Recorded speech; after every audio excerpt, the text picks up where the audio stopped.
And informed means you have to understand what you're consenting to.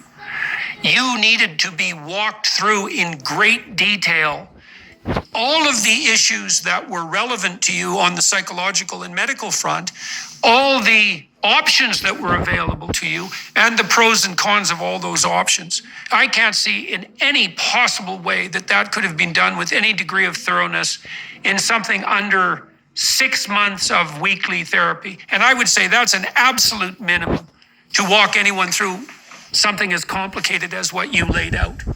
The problem with me starting it so young was not only that I couldn't consent, I couldn't really fathom the full picture of things. You know, I'll never be able to breastfeed. I'll never have that erogenous sensation in my chest back. I do hate to speak about it, but I'm experiencing sexual dysfunction at the age of 18. That's something that women usually go through when they're in their 40s to 50s. How is I supposed to know?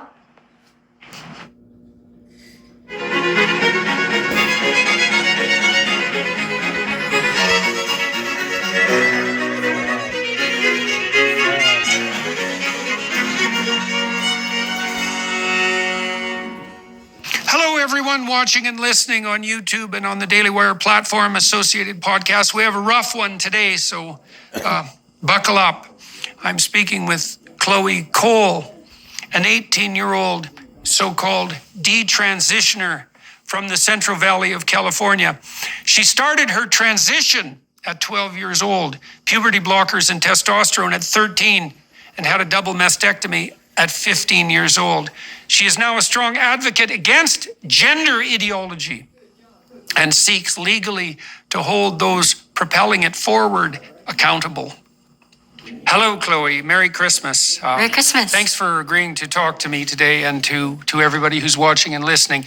You've been through quite a complicated experience, to say the least, for the last 5 or 6 years. And you've decided in recent months to go public with your story and also to initiate some legal proceedings against the medical professionals who, what would you say, aided you in your exciting journey. And so do you want to tell us the situation you're in now and tell us about what's happened to you since you emerged from childhood?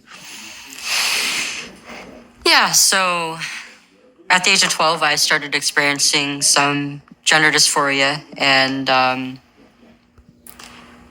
I started seeing a therapist, and I got the diagnosis, and I started going on the path of medical transition at the age of 13, starting with blockers and then moving on to hormones. And at 15, I got a double mastectomy, but it turned out that it wasn't the best decision for me, and I stopped transitioning at the age of 16.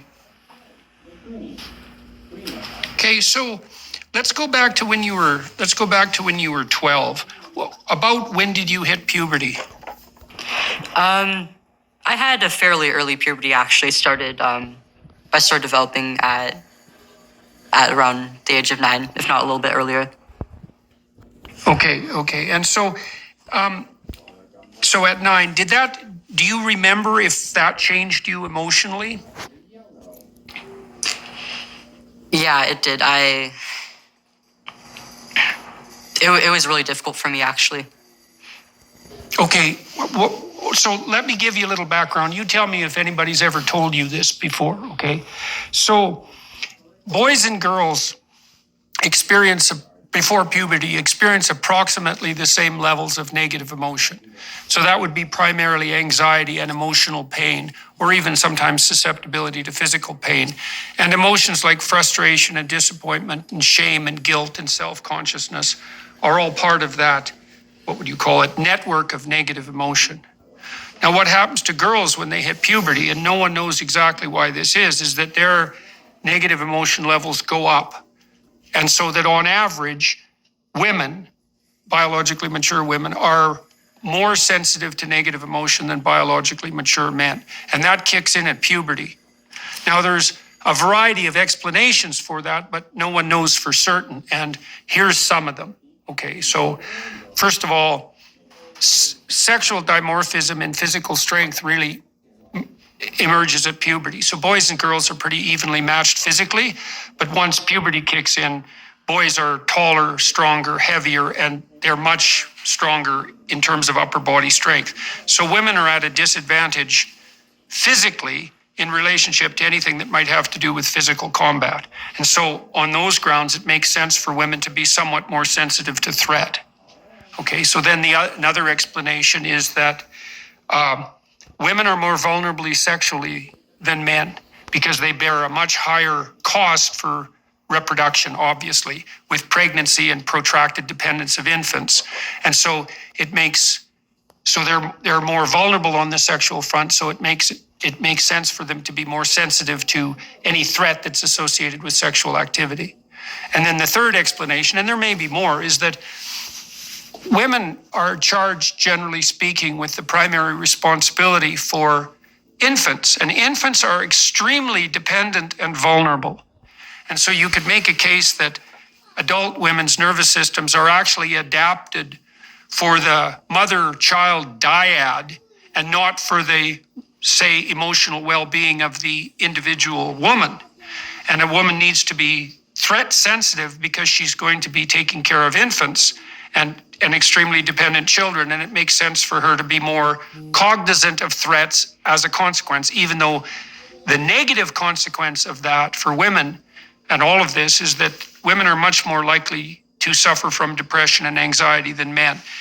Cross-culturally, it's between 3-to-1 and 5-to-1. Now, men have their associated pathologies. Men are more likely to be antisocial, for example, and to abuse alcohol. But women predominate on the negative emotion side. And then I would say that's exacerbated, if you hit puberty early, because you have to deal with these complexities of physiological transformation at a very young age. And so that's a difficult thing to handle emotionally. And then there's the additional consequence of whatever hormonal turbulence might emerge as a consequence of the onset of puberty. So it's very common for young women to experience high levels of negative emotion and for those emotions to be focused on their body. Because another thing that's characteristic of female negative emotion is that the self-consciousness associated with that tends to focus very particularly on body shame and self-consciousness. And that might be because women are evaluated more rigorously on the basis of their physical appearance than men. Men are evaluated more harshly sexually, let's say, on the performance side, with regard to socioeconomic status and so forth. But women are definitely evaluated more harshly by men and by each other in terms of their physical attractiveness. So that makes quite a complicated situation for girls who are making the transition into puberty, and a lot of them are depressed and anxious and develop an intense focus on their body. So I don't know how much of that was explained to you by your therapists or the medical professionals, but that's all well documented psychological and medical information. Yeah, none of that was really explained to me by therapists or even growing up. I mean, even so, every single part of what you said actually played a role in a lot of my childhood distress and my transition and eventually my detransition, actually. Growing up, I was a bit of a tomboy and also on the spectrum. And I didn't know this until I was diagnosed just last year, but it did play a role in my socialization and my difficulty getting along with other girls growing up. And I found that I fit in more with the boys. And when I hit puberty, it was a bit earlier than most of my peers, and I got taller than them. And oh yeah, I could keep up with the boys then, and I had a lot of pride in that. But as the years went on, they started to get taller than me and outmatch me physically, and this did bring on a bit of distress for me. And as I got older, socialization began to become more sex-oriented, and I found it even harder to fit in with girls my age. But at the same time, I was also starting to notice there's a divide between me and boys in several ways. And there was a lot of loneliness for me because on one hand, I didn't really feel like I was one of the girls. But on the other hand, I was losing my connection with some of my friends who I was close with and really cared about. And I also had some body image issues growing up as well. I often talk about how social media played a role in it, but really it started from a very young age, actually. I mean, I was born into a very image-oriented, very sex-oriented society. And, before I hit puberty, I was looking forward to having a developed body and eventually growing breasts. And, once I hit puberty,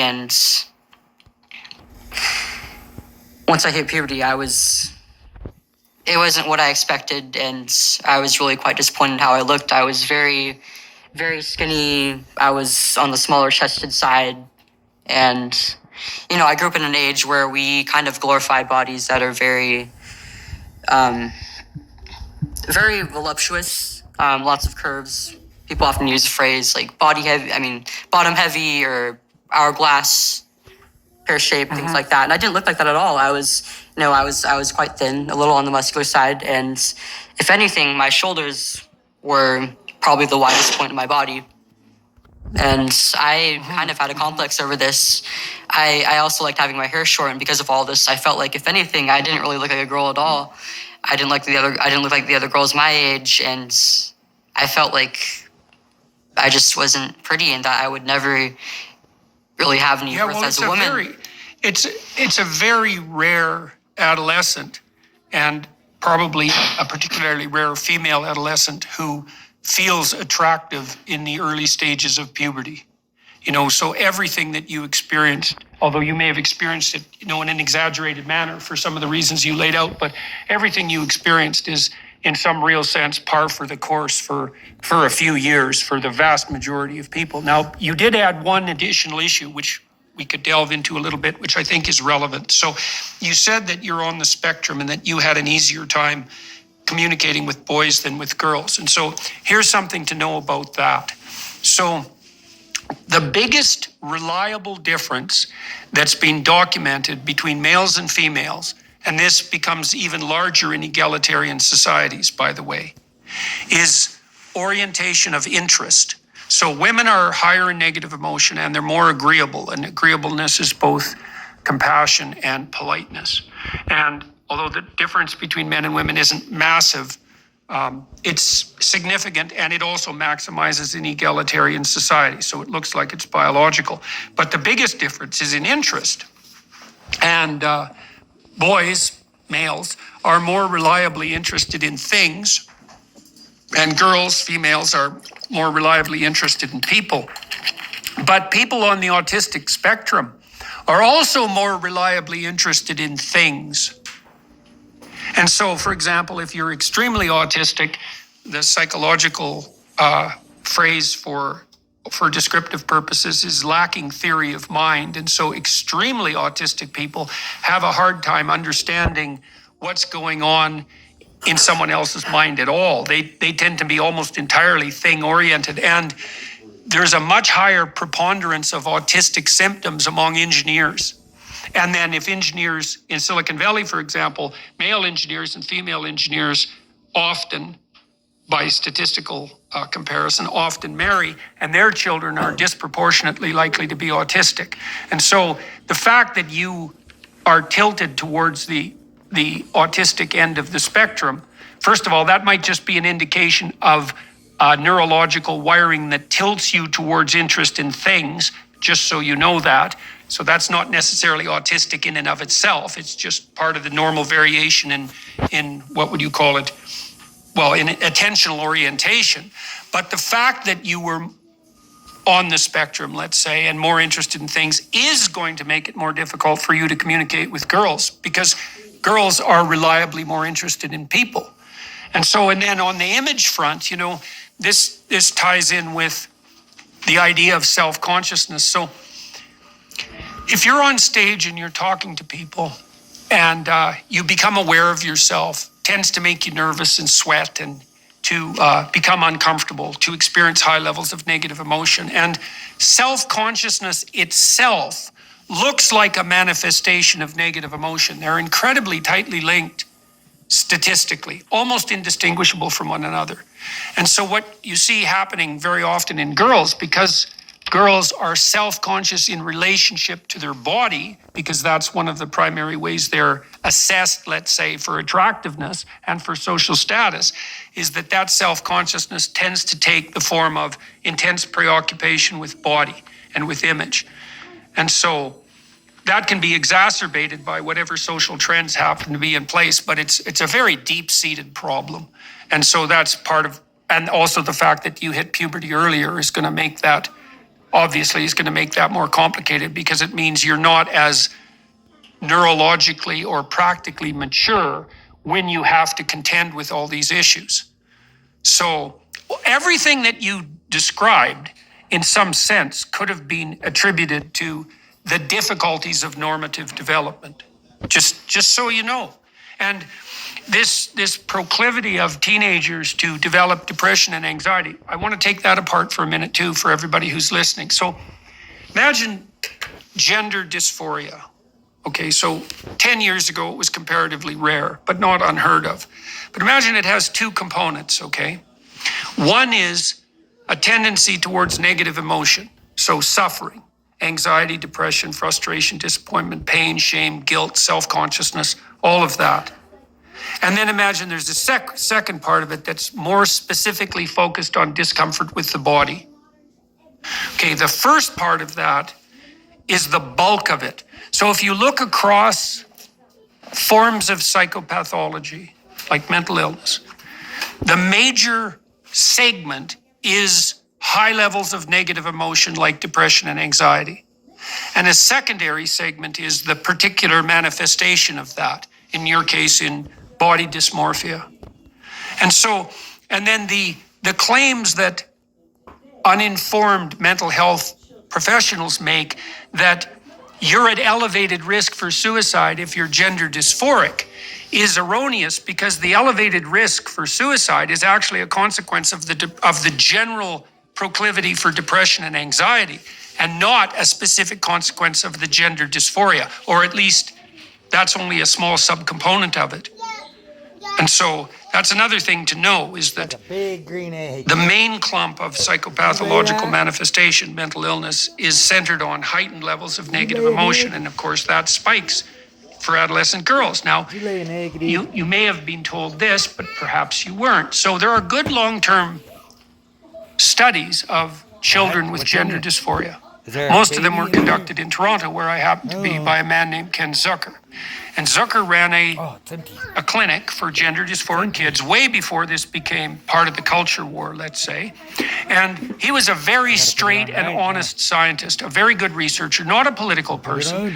And what he showed was, what his clinic showed, many peer-reviewed studies, was that gender dysphoria of the type that you described is relatively rare. But if you leave kids alone till they're 19 or 18, 80 to 90% of them settle into their biological identity. Although about 80% of them are also homosexual in their orientation.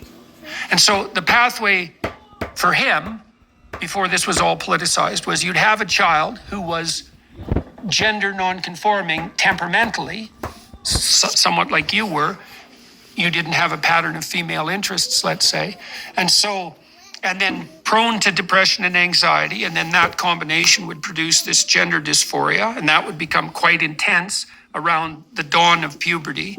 But if you just backed the hell off and waited, those kids would settle into their body, but generally adopt a homosexual orientation. Good thing that can get and so that was, as far as I could tell, that was the best research. Now, Zucker got slaughtered for this once it became politicized. He lost his job. He was pilloried by the Toronto Star, the newspaper here. He won a lawsuit against them just a couple of years ago, but they demolished his career. And his guideline medically was, don't do any harm. We're gonna get a haircut though, dude. Right? Back the hell off. You can provide these kids with support, and you can walk them through their emotional problems, but you should certainly not rush into anything more dramatic. Now, you said you started therapy when you were 12. What were you told about what was plaguing you? I think before I get into that, there's some things that I should bring up before that. I mentioned that I did have a late diagnosis for autism, and this is because in preschool and my elementary school years, my teachers often told my parents actually that I had some symptoms indicative of autism, and they suggested that they get me diagnosed. But when they brought me to my doctor as a kid, they were told, oh, she's too smart to be autistic. She's too socially developed to be autistic. And so I kind of missed the best opportunity window, the best ages, I guess you would say, to get the diagnosis. It wasn't until after I stopped transitioning that I got the diagnosis, actually. Okay. And I find that played a stronger role in the development of my gender dysphoria than my sexual orientation did, because I'm mostly heterosexual. I'm mostly attracted to men, and I mean, I do have like a very marginal attraction to other women, but it's mostly sexual in nature. I don't really have any emotional attraction to them, and it's not something that I really ever care about, because I mean, it's not like I do want to have a family one day. I do want to have children, and I can't really do that naturally with a woman, so I just don't really see a point in it. Yeah, well, there is some evidence, by the way, too, and I would say this evidence is less compelling, but I think it's worth contemplating, is that the distribution of sexual attraction in men looks like it's more bimodal than it is in women. And so there seem to be homosexual men and heterosexual men and not much in between. But on the female side, there's some evidence that women are more broadly attracted to baby in there. what? Obviously, most women are heterosexual in their orientation, but a higher proportion of women report a co-attraction to other women than men who report a co-attraction to other men. And so why that is, again, isn't exactly obvious, and I wouldn't say that research is incontrovertible, but it's also worth knowing, because one of the things that young women who are confused about their sexual identity and their body might be wondering is, well, now and then I feel an attraction to another girl. What does that mean? Does that mean that I'm not, female in my essence, not female physiologically, I'm not female psychologically? And I would say, no, it doesn't mean that at all. It's pretty damn common. It might even be the norm. And I think most women would, when pushed, would make the same statement that you just made about their relative sexual attraction. So that's a good thing to know too. Okay, so back when you were 12, so you were diagnosed a little bit with autism when you were young, but you were told by your medical professionals that you were too intelligent for that diagnosis to be relevant. Yes. And so, well, part of that's this distinction, right? It's complicated, because what symptoms did you have of autism when you were a kid? It was mainly social and emotional. I was very prone to emotional outbursts, and mainly getting along with and maintaining friendships. And also, I did also have some sensory difficulties, like with like certain textures of fabrics or certain smells, certain foods I wouldn't eat. So it was mostly in the social realm. And what about your language development? Was it normal? Do you know? I was advanced, actually. I had taught myself to read and write, and I was further ahead of my peers in that area. Okay, because you'd be a complicated case to assess as a child, given your retrospective report, because another one of the stellar, what would you say, cardinal characteristics of autism is delayed language development. And so that might have been partly what the physicians were referring to when they said, that you were too smart to be autistic. But then it's also difficult to parse apart the fact that it is a distribution, and the mere fact that you had difficulties in social communication. And were you interested in things? Yeah. Like, were you interested in You were. What about mathematically? What do we mean by that? Are you interested in mathematics, or are you more literary in your orientation? definitely more literary, and I'm also a bit of an artist. I've always liked drawing from a pretty young age, as far back as I can remember. And so what do you do on the hobby side? Like if you're just left to your own devices, what kind of activities would you engage in? Usually either illustration or video games. And so would you regard yourself as a creative person? Yeah. Okay, see, that's relevant too, because so creativity is associated with this personality trait, openness. And open people have pretty mutable identities. It's sort of the hallmark of being creative, right? Is a creative person isn't that stable in their identity. And I don't mean in the negative emotion sense. I mean, they can be one person or another. They're changing. That mutability is part of being creative. And so in your situation, if you had social difficulties, if you had high levels of negative emotion, if you were characterized by bodily self-consciousness and you were creative, then you're a pretty good candidate for the idea that your gender might not be properly aligned with your physiology. You know, you've got all the risk factors, so to speak, that would put someone in that category. Okay, so when you were 12, you started therapy, and why was that and what happened? So I was about 11 when I got my first phone, and I started using social media. The main platform I would use was Instagram, so very image oriented, very image oriented, Right, and right. it further reinforced and worsened my body image issues, and I was just force fed a lot of content that was just very difficult to take in. Okay, so tell me about that in some detail. So you're using Instagram. It's a very image-oriented platform. And you said that was really hard on you. You alluded to the fact that you were looking at socially approved images of women, let's say voluptuous women, and you were drawing a negative conclusion in relationship to yourself. And so exactly how did that play out day to day?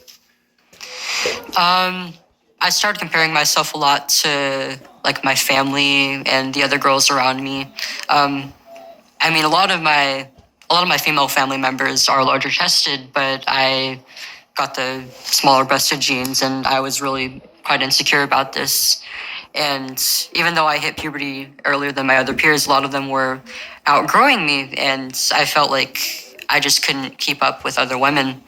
And also, in a lot of my conversations, or like the conversations I would overhear between other girls and women, they often spoke very negatively of being a woman in general, like about how difficult puberty is and periods and how scary it is to be pregnant and then give birth and then have all these expectations placed on you as a mother and then start aging, start having these bodily changes, and then eventually go through menopause. And it was all painted in a very negative light.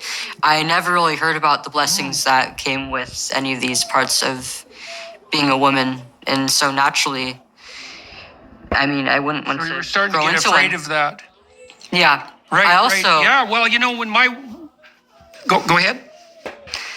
I would also start seeing a lot of feminist content at this time, which kind of reinforced those same ideas while also saying things that were pretty scary to me at the time, like, oh, we live under a patriarchy. We're being controlled by men and they don't care about us. They're taking away our rights. And, you know, I don't believe that now, of course, but I kind of fell into that line of thinking, and I wanted, I mean, with all this, I just wanted absolutely nothing to do with being a woman. I didn't want to grow into a woman. Why would I?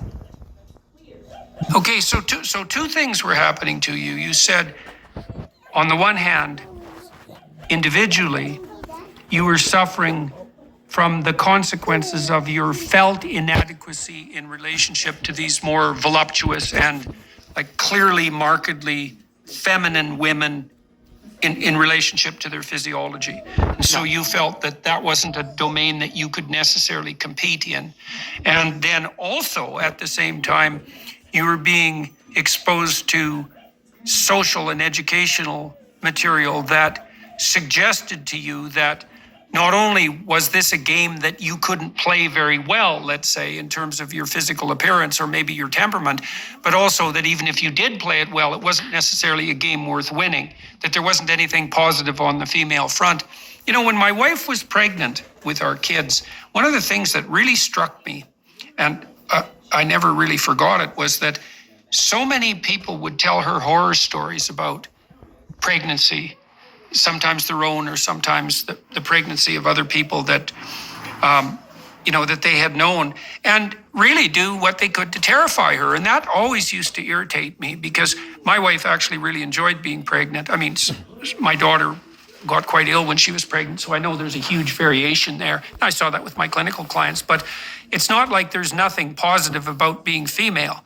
There's plenty of positive about it, but it's easy to fall into a situation where all you hear is that, well, it's oppression, it's suffering, it's vulnerability, it's victimization. There's nothing about it that's positive at all.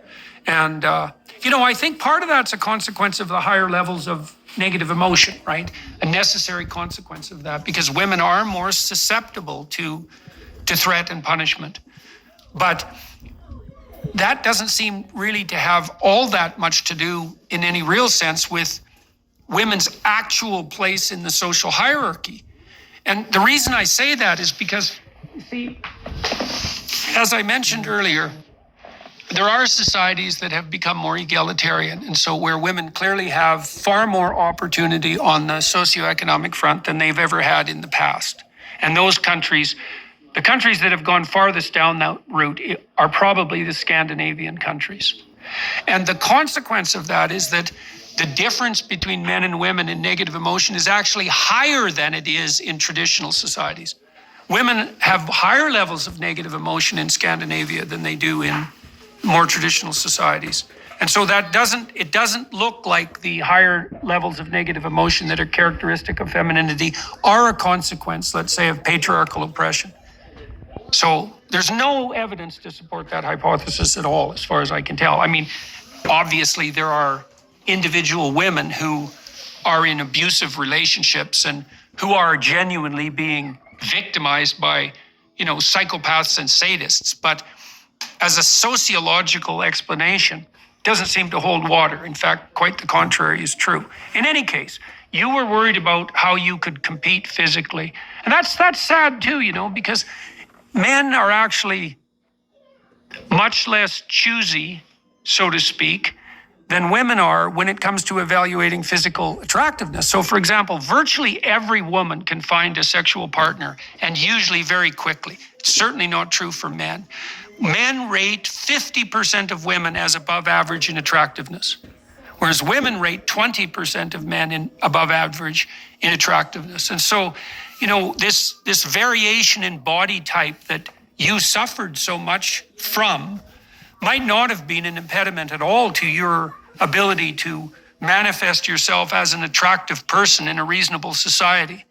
I can understand, because Instagram is a very heavy image-laden platform, and I can understand why you might have been under a misapprehension. But one of the things that a therapist might have done for you is to help you explore the full range of, say, body types that are classified as attractive, and to show you that, it's not, you don't have to be J-Lo to be attractive. And that's definitely the case. And then there's multiple dimensions to attractiveness too that aren't only body focused as well. Men do evaluate women on the basis of their physical attractiveness, but that's not the only dimension of evaluation. There's more to the story than that by a lot. So you fell into Instagram, and you also started to become susceptible to this, what would you say, negative propagandization about the female role. So you couldn't see anything positive in that for you, eh? Yeah, and a lot of these feminists would kind of downplay, I guess you'd say, like the traditional role of a woman and the importance of motherhood, or even just fulfilling a maternal role. I didn't really value that a lot growing up because I was the youngest of 5 kids, and I never really had to take care of anybody. I didn't really know what that felt like. And so I never really thought that I wanted to have kids until a few years later. After I stopped transitioning, actually, I realized that I did have a maternal instinct, and I really did want to be a mother and have blood children. And that was an instinct that wasn't really fostered or wasn't really allowed to grow at all, because I was playing the role of a boy and also taking testosterone on top of that. But at roughly the same time that I started using social media, I started seeing feminist content and just the hell that is Instagram. I would also see a lot of like LGBT focused content, and a lot of it was like teenagers and young adults who identified as transgender or non-binary, and it was primarily young women. And I would often see a lot of them had the same struggles with as I did, socially, and many of them weren't exactly the closest with their families. And I would see them go from struggling to changing their expression, and then eventually becoming more accepted by their families. And it seemed like people really supported them and had their backs, and that they had this sense of community around them.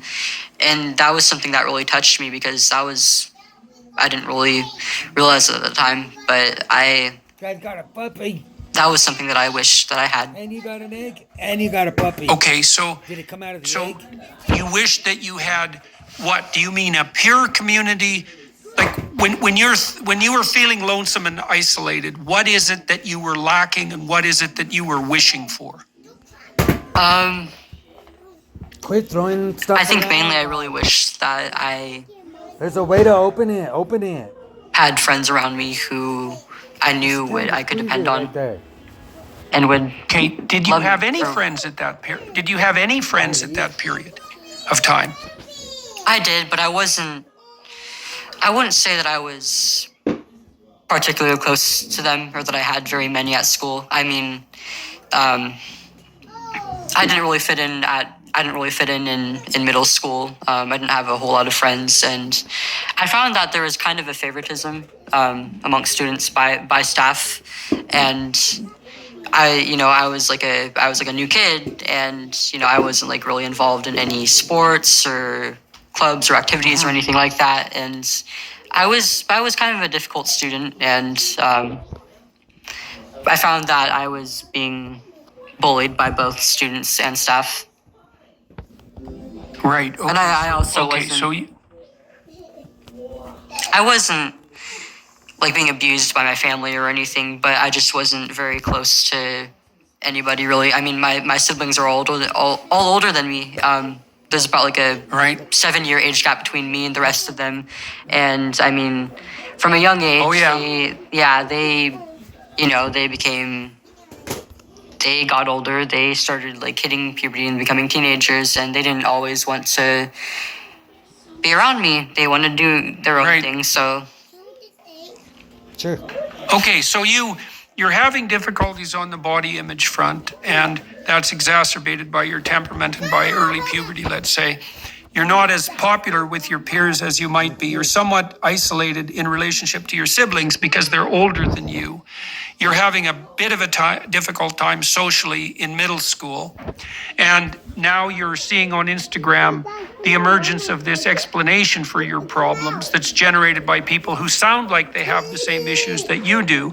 And what you see is that when they adopt this new non or gender fluid identity, that, well, what do you see? What happens when they have a community all of a sudden, people are supportive of them? Like, why did that become attractive to you? I think I saw the similarities between me and them in a lot of ways. And I mean, when I was younger, I was often compared to a boy, and I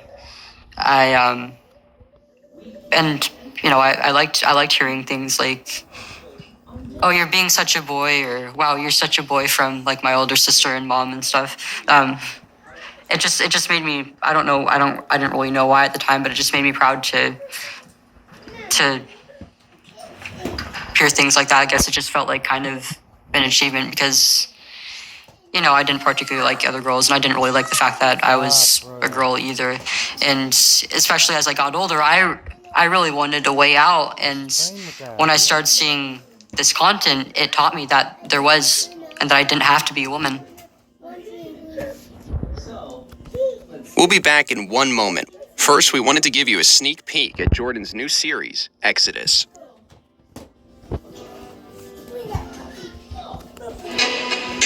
The Hebrews created history as we know it. You don't get away with anything. And so you might think you can bend the fabric of reality and that you can treat people instrumentally and that you can bow to the tyrant and violate your conscience without cost. You will pay the piper. It's going to call you out of that slavery into freedom, even if that pulls you into the desert. And we're going to see that there's something else going on here that is far more cosmic and deeper than what you can imagine. The highest ethical spirit to which we're beholden is presented precisely as that spirit that allies itself with the cause of freedom against tyranny. And Yes, there is that exactly. hope. I want villains to get punished. But do you want the villains to learn before they have to pay the ultimate price? That's such a Christian question.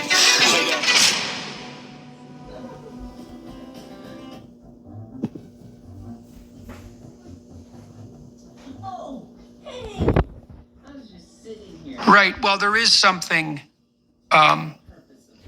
complementary, let's say, in some sense, about having those masculine attributes, those masculine qualities attributed to you when you're a young girl, because they're often associated, when they're positive, with something like courageousness and the willingness to explore and the ability to sort of stand on your own 2 feet. And so you can imagine how that might be attractive. And then you also were presented with a solution to your problems in some sense, right? You had quite a complex series of issues that were besetting you.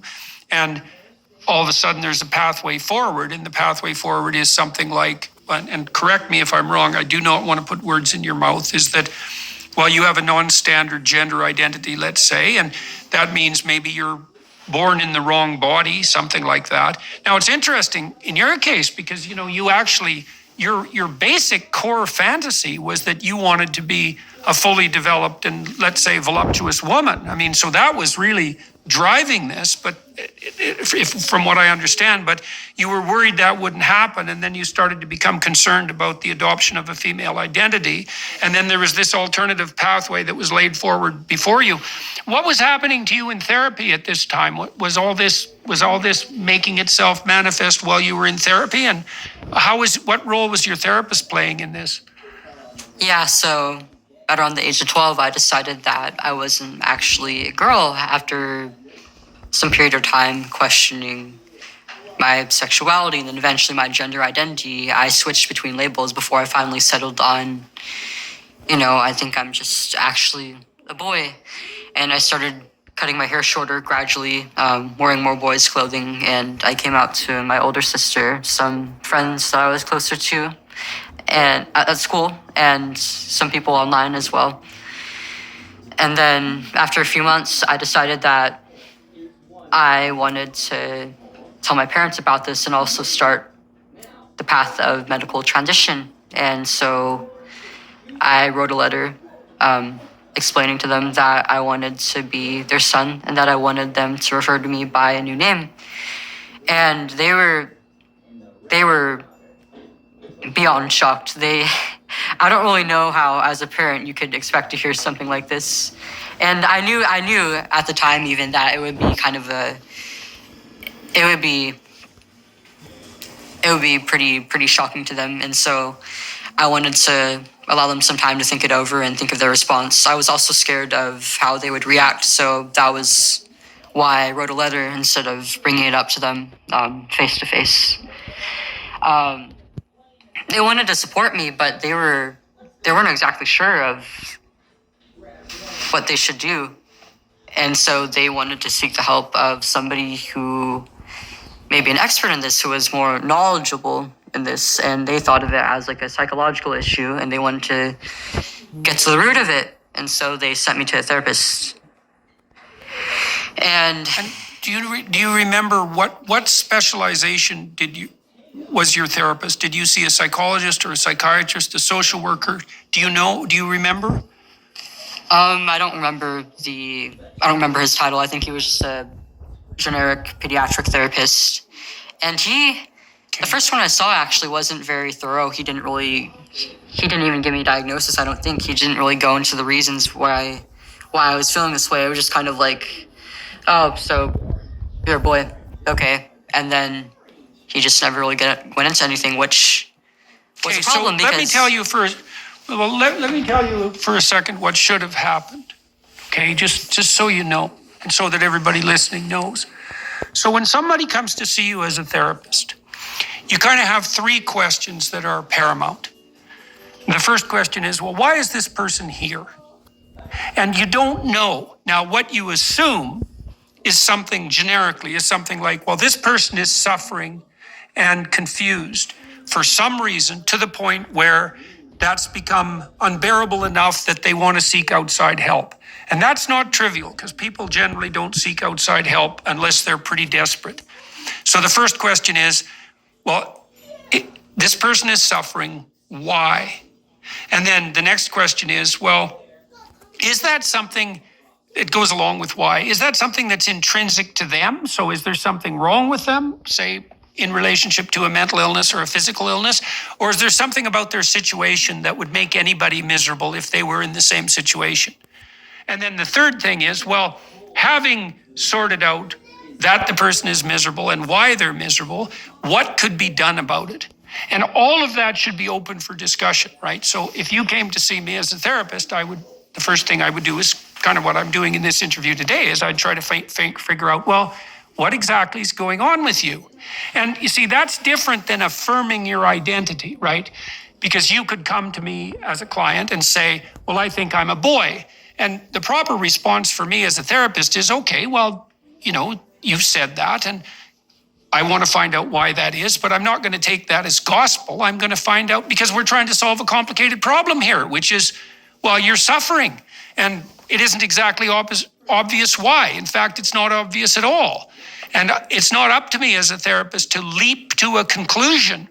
It's up to me to talk to you, and maybe for hundreds of hours, to find out exactly what it is that's going on. Because I found out already, look, your initial fantasy was that you wanted to be female, but you felt that in some ways your body was failing you on that front. And then you and then you found out that being a female wasn't, maybe had some downsides and maybe all downsides. And so then you were looking for an alternative, and you found one that also explained some of the difficulties you were having socially. That's what you've told me so far. Okay, but that doesn't mean we know what to do about it yet, right? We've laid out the problem landscape, but the logical conclusion of that isn't you're a boy and you should go on puberty blockers and then move towards surgery, right? We're nowhere near that. We're dozens of hours or hundreds of hours away from any decision like that. And so that's what should have happened to you when you went for therapy. You should have had the time to lay out the whole problem and then to have the space to explore this really deeply so that you could come to terms with what it was that how you needed to move forward. Okay, so you said that, as far as I can tell so far, you said your therapist accepted the idea that you should be a boy pretty damn rapidly. I should also point out to everyone who's listening, that's actually now mandatory by law. So in many jurisdictions. So now, because of standards of gender affirming care, therapists are required, if you say something like you're a girl, you say something like, well, I'm a boy, the therapist is now required to agree with you on pain of license loss.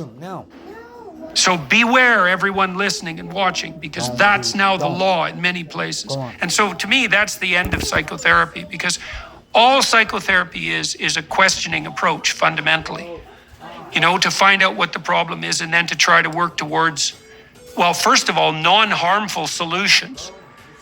So I would have, with you, for example, I would have explored some of the realm of alternative forms of beauty. That would have been a nice thing to walk you through to some degree, so you could see more of what the range was of acceptable and admirable physiological types. Because that, I don't know for sure that we would have done that, but we might have, because that would have been good for you to get a broader picture of attractiveness, right? And then also to tell you about the fact that a lot of the misery that you were experiencing was, well, par for the course for females at puberty, but also exacerbated by your temperamental proclivities.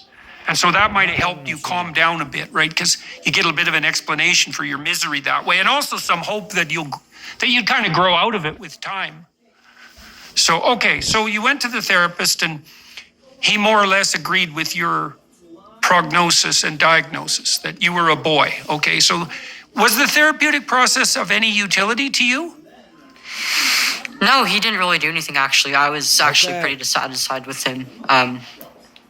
I did have some stuff going on at home and at school that he just never went into. The full picture of my mental health wasn't really explored at all, actually, throughout the course of my transition. And a lot of what I mentioned, I didn't even know was a problem until recently, until well after I stopped transitioning, and I was old enough to really be able to introspect well enough to figure out where it all stemmed from. But it was never explored by the adults who put me on this path. Okay, let me finish, okay? Okay, so what did they, how often did you go see your therapist, and what actually happened during the so-called therapeutic process? I would say maybe about like once a week to once every 2 weeks, and I would talk about.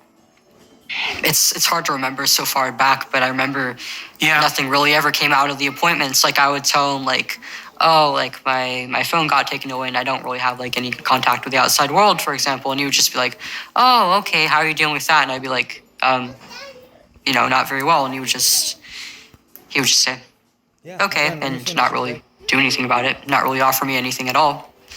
And eventually, I'd say after maybe like a month or so, he maybe got fired or he transferred somewhere else because he wasn't there anymore. And then I got sent to another therapist. And roughly around that time, I expressed to my parents that, I'm not really satisfied. I want to go through with a medical transition. I want to go on hormones. And they actually pushed back on this at first. They were very cautious of this. They didn't know why I was pushing for it so much, and they wanted me to wait a little bit because at this point in time I was only 13 years old. I was quite young to be doing such a thing, and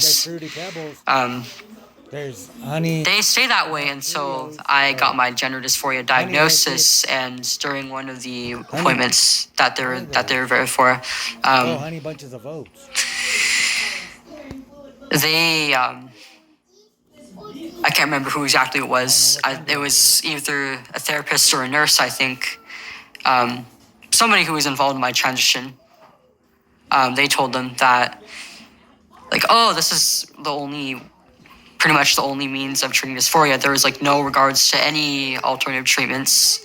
My dad asked like about the regret rates, and they said like, oh, almost done. They didn't even. I don't think they even used the word detransition. They said like, oh, there's less than a 1 to 2% regret rate. And they also told my parents that if I wasn't allowed to go through with this, then I would be at risk of suicide. Okay, so I want to take all of that apart, okay? Because every single one of those statements is a lie. So first of all, the American Psychological Association in their guidelines for gender affirming treatment makes the case that, and because of prejudice, that there are no good long-term follow-up studies of transgender individuals. Okay, and they attribute that to prejudice against transgender individuals, which is not the reason, by the way. The reason is that there's a very low base rate, or there was, of transgender dysphoria, and the follow-up studies haven't been done in large part because the surgical and hormonal treatment regimen is relatively new. But there are no good long-term follow-up studies, and they actually complain about that. And then a couple pages later in the same document, they say that, well, it's necessary to affirm an alternate gender identity because otherwise the client or patient is at heightened risk of suicide. Okay, so first of all, both of those things can't be true. There's no way that people can know that suicide risk is elevated if gender transition is delayed unless the long-term studies are in place. And they already stated that the bloody long-term studies aren't in place. So that's all just a lie, but it's worse than that. It's way worse than that. You see, gender dysphoria is a variant of the suffering that's associated with negative emotion, depression and anxiety. Now, depression and anxiety are the primary drivers of suicidal ideation, not gender dysphoria per se. And so they're confusing the source. Now and then there is no evidence whatsoever that transition of the medical sort actually has a salutary effect on mental health, partly because the long-term studies simply haven't been done. And the idea that we actually know from a research perspective that a child is much safer if they start transition than they are if they don't. That's simply not true. Ken Zucker's work has showed quite clearly that if you just leave the kids alone, then by the time they're 18 or 19, most of them settle into their biological identities. Now, so the reason I'm stressing this is because your parents, like many parents in this situation, were put in a very, very difficult position. And I would say it's corrupt to the point of malevolence, what the medical professionals are doing on this front. And that is the insistence, well, would you rather have a live trans child or a dead child? Which is, I don't think there's anything more toxic you can say to a parent than that, because that backs them into a corner. Because their alternatives are then, well, you can let your child go ahead with this absolutely life-altering hormonal and then surgical treatment, or your child can die, and it's your fault because you don't care enough. And parents, they're accustomed to trusting their medical professionals, at least to some degree, and accustomed to assuming that the knowledge they put forward is valid and reliable. And the information that your family was given was none of those. In fact, it's pathological to a degree that's almost imaginable. It's criminal, in my estimation, what you were told. Because there is simply no evidence that any of that is the case. There's no evidence that transitioning kids are less likely to be suicidal. There's no evidence that that's the only treatment path that works. And there's certainly no evidence that there's no alternative to transition or suicide. It's so pathological, I can't believe it. But it's no wonder your parents were pushed into a corner, because that's a dreadful choice for a parent to have to make. Yeah, they were definitely coerced into it. And after that, they obviously were more open to the idea of me being medicalized, and my gender specialist decided to refer me to an endocrinologist. The first one who I saw actually was the only person who really pushed back on this. After the appointment, he said, you're very young, you're 13, and this could have some negative implications for your brain development going forward. So I think it's something that should wait. I'm not going to prescribe these to you. And after that, I was just referred to another endocrinologist who, after about 2 or 3 appointments, gave me the consent forms for blockers. I started about a month after that, and then I had another appointment to sign off on the forms for testosterone. And my mom also had to sign off on them. This was around late 2017, early 2018, and I don't know if it's still true now that you need your parents to, if you're a minor, to sign off on forms for hormones or anything like that, because they're trying to push for kids being able to independently make that choice. But when I was reading these forums, it lists a few side effects for either of them, but I was a perfectly healthy kid before I started transitioning, so it was kind of hard to determine which of those I might experience. And I was barely a teenager. Kids kind of tend to think that they're invincible, that nothing could get them, but I started experiencing some complications that affect me to this day. Okay, so 3 questions. What were you experiencing socially at this time? Like, how broadly had you made your transition known, and what was the consequence socially? And then, what were you fantasizing about your life being like if you successfully transitioned to a boy, so to speak? And then, what were the consequences of the hormonal treatment? So let's go through those one by one. What was happening to you on the social front at this point? So I was in 8th grade at this point, and I wasn't really like out to anybody other than family and a few people at school. But my other peers, who I didn't necessarily speak to about this, did notice my change in presentation, that I started to look more like a boy, and they weren't necessarily the nicest to me about it. I was kind of ostracized amongst my peers. They would call me names, and there was one boy who would harass me over the course of the school year, and there was an incident with him that I will bring up later, but I wasn't my peers weren't necessarily the most supportive of me at this time. But once I started on the hormones and I started having the physical changes, I'll get into that later, actually. Okay, so, and what were you hoping for?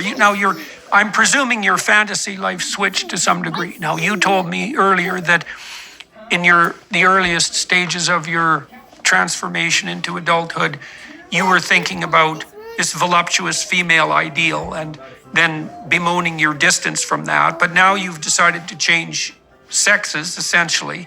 And so you have a new vision of who you could be and what life would be like, I presume, that would be going along with that. What were you expecting / hoping for, and why did you believe it?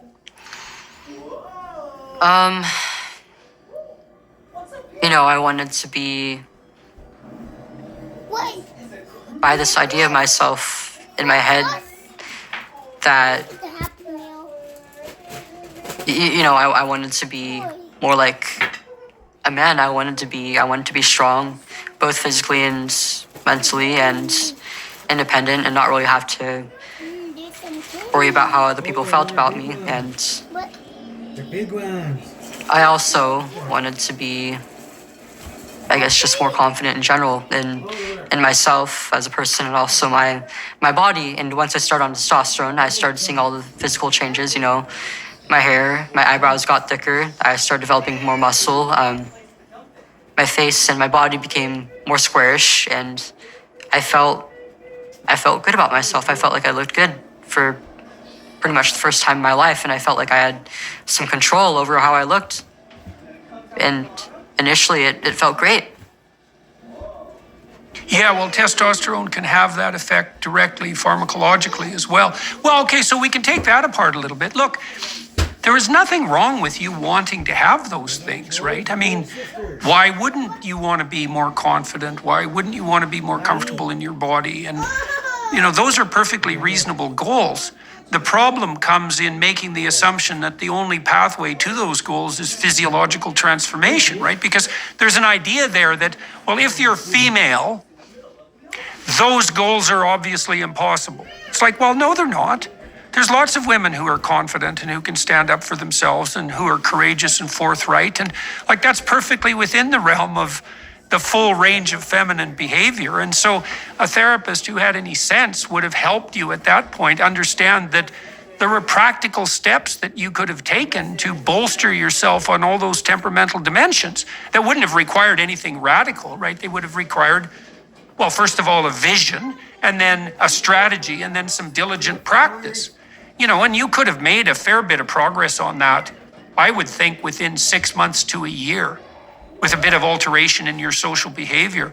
So the idea that the only pathway to this was through, radical hormonal and physiological transformation, it's preposterous. And then, of course, there's the additional complication, which would be, well, you were enticed, let's say, into the idea that you would be better off being a man. But that's really not a pathway that's open to you in some fundamental sense either, because there are physiological impediments to that aren't, they can't be overcome. I mean, I've done a reasonable amount of research into like penile construction, for example, and to call that a primitive science is to give it far more credit than it's due. And so that's a huge technical problem. And then there's a problem, of course, that lurks underneath that, which is even if you do manage that, which is highly unlikely and extremely invasive and unbelievably dangerous and very experimental, and there's no long-term studies whatsoever done on the consequences, you're still not going to be fully physiologically functional as a man. You're not going to be able to procreate as a man. And you're going to sacrifice your ability to have children as a woman. I mean, this is a big bloody sacrifice. And so were you led through contemplation of those sorts of things by your therapists? Not really. They never really went in depth. I mean, they would talk about like the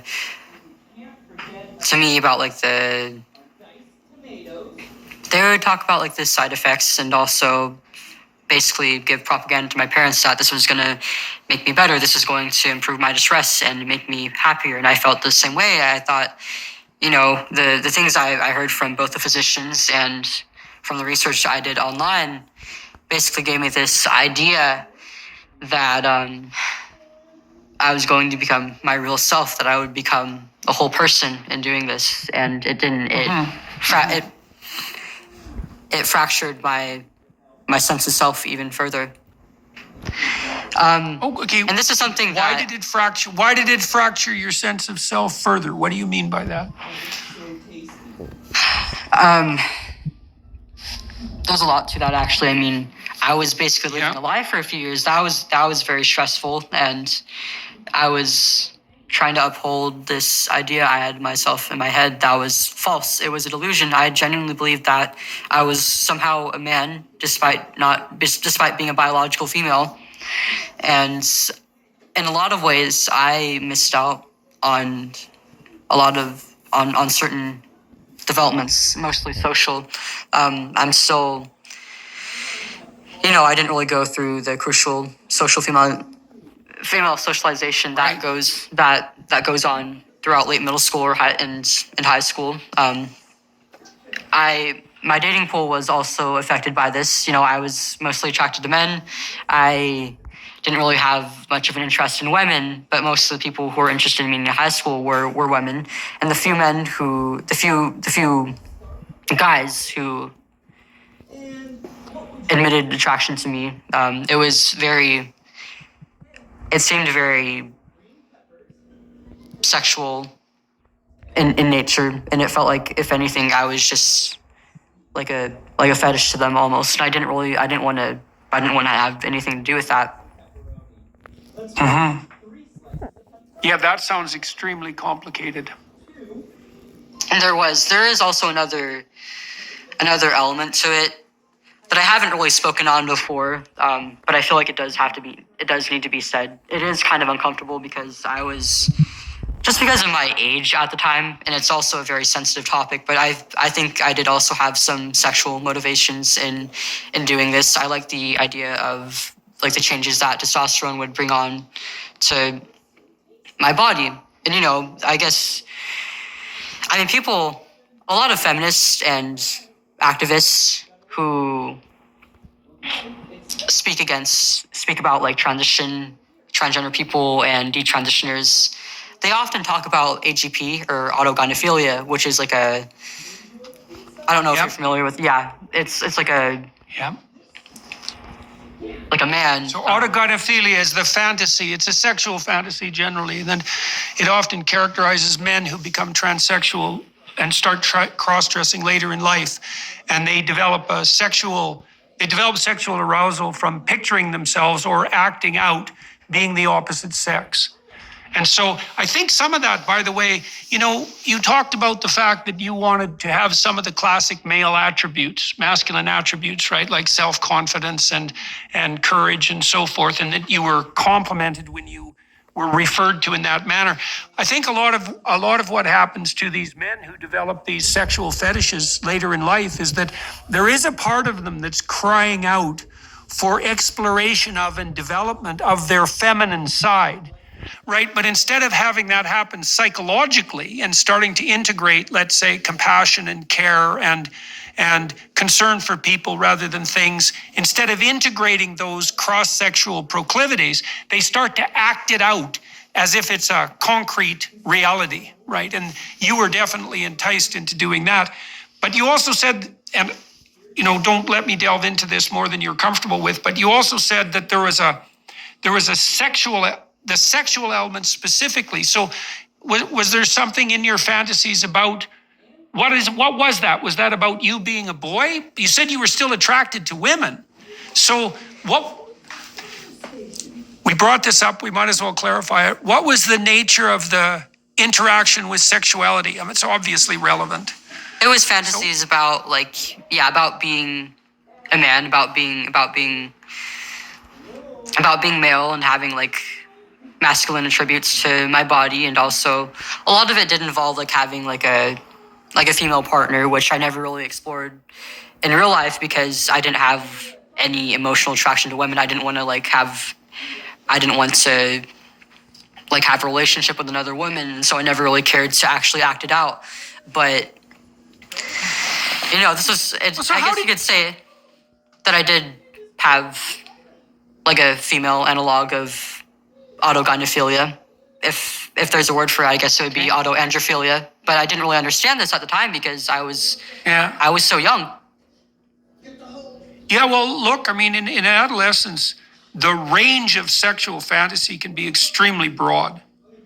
And there is a difference between fantasy and real life. I mean, people will fantasize about things that they won't do in their real life. And the fact of the fantasies, it can become pathological if people dwell on it, but the fact that the fantasy covers a wider range than behavior would is actually more an indication of the creative capacity of fantasy, right? I mean, we'll do things in our dreams, for example, or play out scenarios in our dreams that would never occur in real life. And it's because part of the human capacity for ingenuity is the capacity to imagine multiple different scenarios. And some of those can be extreme, like I'll find, for example, that if I'm angry with something, I can have quite violent fantasies. And I think, oh my God, where did that come from? But that doesn't mean that I would act them out, or at least I hope it means that I wouldn't act them out. So our fantasy life is broader than our actual life.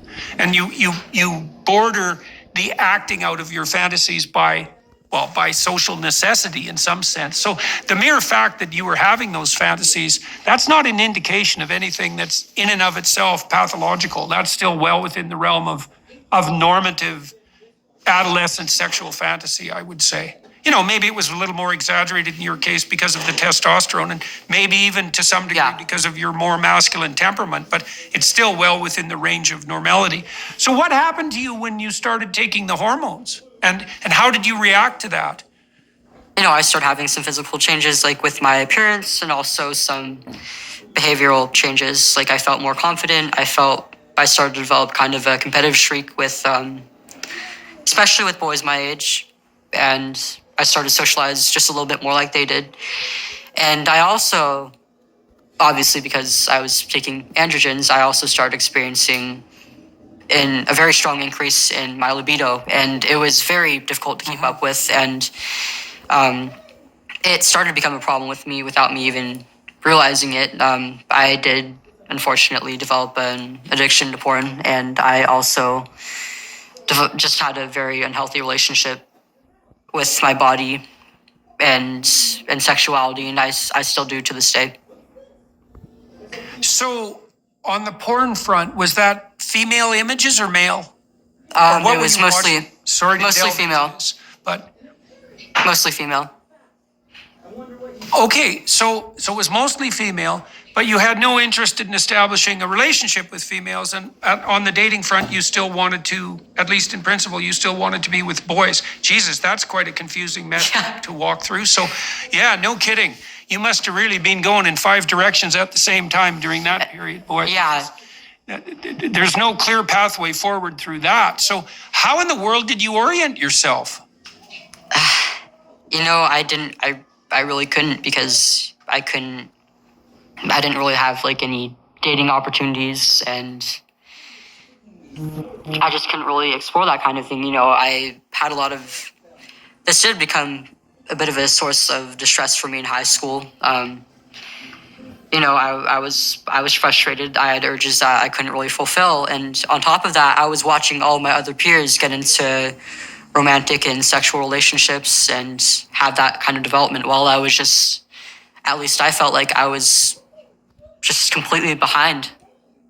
Right. Okay. So, all right. So now, and what kind of, well, those are complex effects of testosterone. What would you say? And the upside was you had more confidence and more self-assurance. You were more competitive. There was a heightened sex drive, which is a mixed blessing.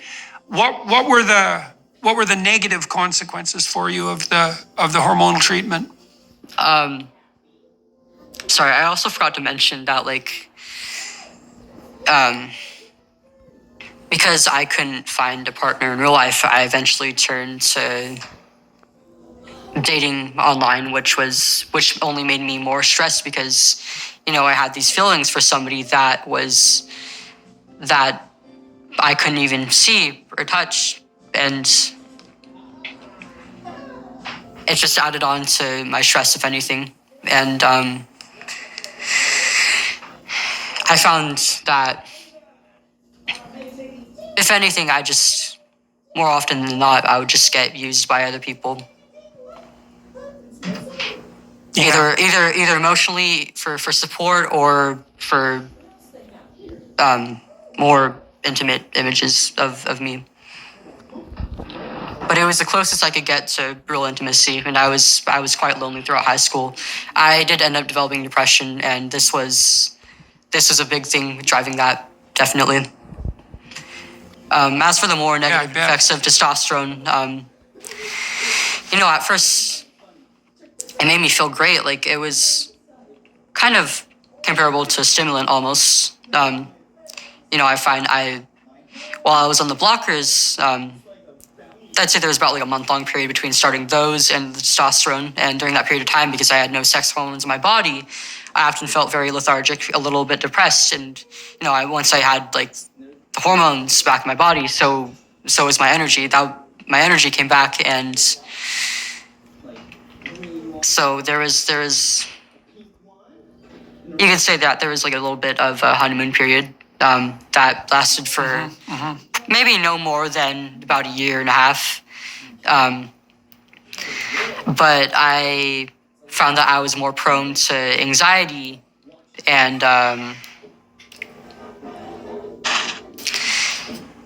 I also, I'd say about like a year or so on testosterone, I started experiencing some difficulties with my urinary tract.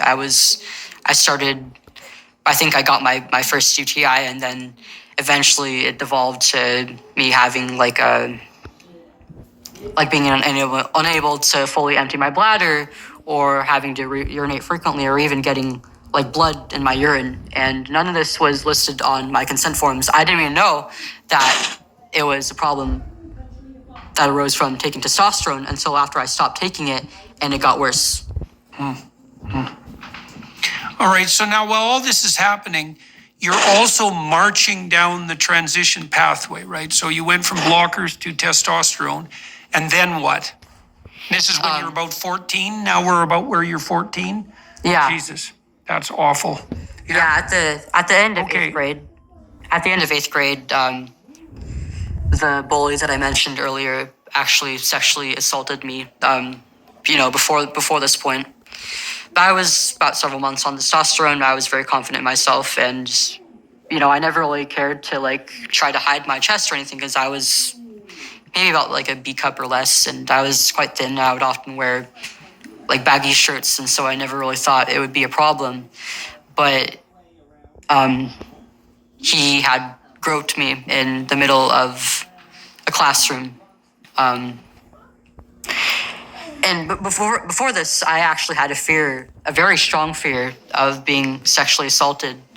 a lot of my female peers and some of the older women I knew had been either assaulted or raped or sexually abused. And hearing these accounts growing up made me fear the same thing eventually happening to myself, and then it did. And, in that moment, it was like glass shattering. It felt like I was the only person in the room, because it was as if nobody even noticed or cared that this happened to me. And I ended up downplaying it in my head. It was like, well, nobody noticed and nobody saw. So maybe it just doesn't matter. What exactly happened? What exactly happened to you, if you don't mind? So that he walked up to me. You were in class? Yeah, no, it was. Yeah, this was in class, and he just walked up to me. He often would do things to intimidate me, and then he took a step further by squeezing one of my breasts. I see. And at the time it was just like, maybe it's just boys being boys, so I'll just play it off and be a man about it, and I won't be bothered by it. No, there's definitely malevolent intent behind that. I knew that even if it did bother me, that I wouldn't really have a chance to speak up, because if I brought it up to the school office, then they would just leave the kid with a slap on the wrist, and he could come back maybe after like a 2-day suspension, and then potentially do something worse to me. So I didn't bother. Right. So that made you feel more isolated. Yeah. That's what you said. It made you feel, right, that nobody cared. Yeah, well, that's a real, a lot of people get traumatized by malevolence, say. Like, it's not even exactly the physical act, although it's obviously also that. It's the fact that someone is doing something literally designed to hurt you and subjugate you and make you miserable. And so you get contact with that intent, and that's really hard on people to encounter malevolence like that. So it's no wonder it bothered you. And you can think, well, what did it really mean physically? It really didn't damage me. It's like, that's not the point. The point is the intent of the person who did it. And this was a bully who was, what would you say, accelerating his bullying cycle. And, God only knows where that would have gone, because someone like that who doesn't have enough internal constraint, there's no limit in some sense to what they might eventually do. So you had reason to be afraid and to be, set back on your heels. So that's really too bad. So that threw you for a loop. How did that play into your next decision? So very soon after that was when I decided to start binding my chest. I asked my mom to buy me some binders online. I don't know if you know what they are, but they're like a compression device that cover part of the torso, and in the chest area, they basically like squeeze the breasts to make them look flatter. And I wore those for about, I'd say, 2 years before getting a mastectomy, and I got sick of it. Like I would work out, I would swim, I would walk home in super hot weather in these things, and I just wanted to be done with it. Like I wanted to be free of wearing this thing, but at the same time, I didn't want my chest to be visible. I was afraid of the attention that would bring me, and also, like, I genuinely believed myself to be a boy. I wanted to look like a boy and be able to take my shirt off without any cares. And so about halfway through my sophomore year, I told my therapist that I was seeking a mastectomy, and through a gender specialist, I was referred to a surgeon. And I had an appointment with him, and so what did your therapist say? Okay, so what's happening with your therapist during all this time? I mean, now, so you're a physiologically healthy young woman, and you've just announced that you want to undergo a form of radical surgery that's generally reserved for advanced stage cancer survivors. And the upshot of that is you're hustled off to a specialist who can facilitate that. There's no investigation into all the background issues that we've been talking about instead. Well, it was just seen as it was part of the process. Like, there was really no psychological evaluation for it.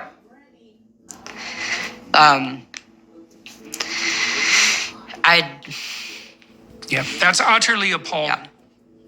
I've been embarrassed for years to be a member of the Intellectual Academy under the current conditions that universities, what would you say, have put themselves into. And I'm equally embarrassed to be part of the therapeutic community to hear a story like yours.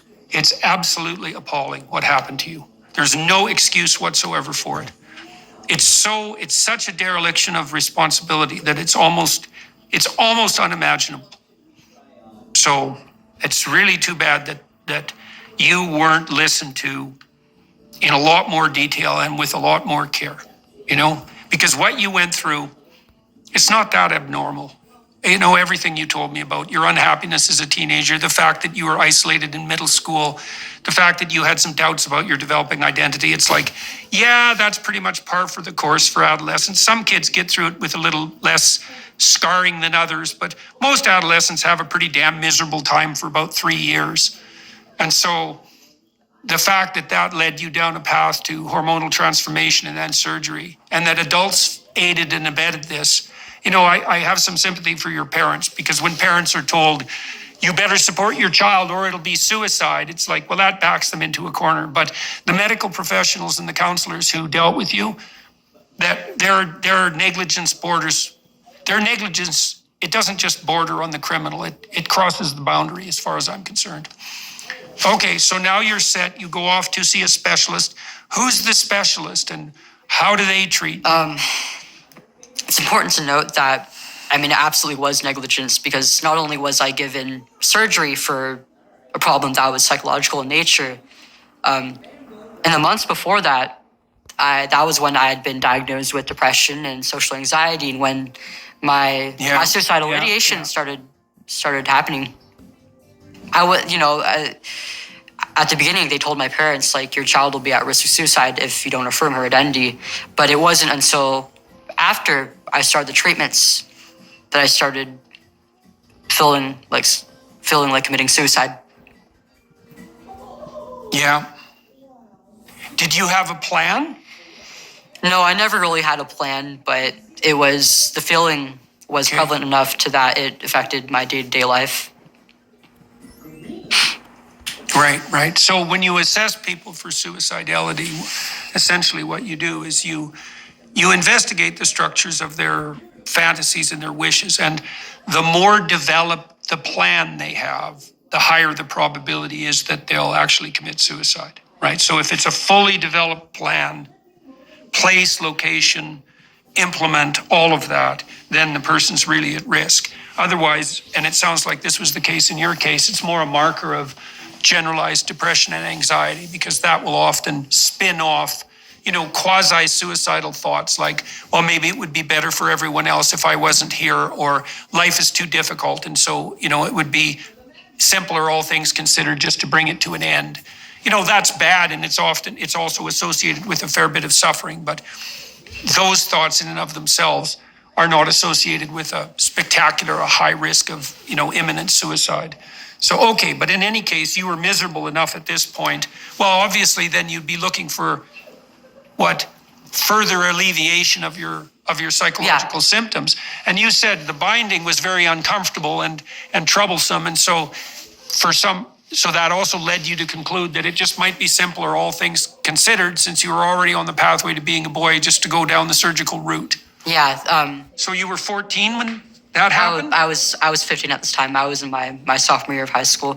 You were. They 15. Also started to treat my depression. They decided to medicate me for it, and from what little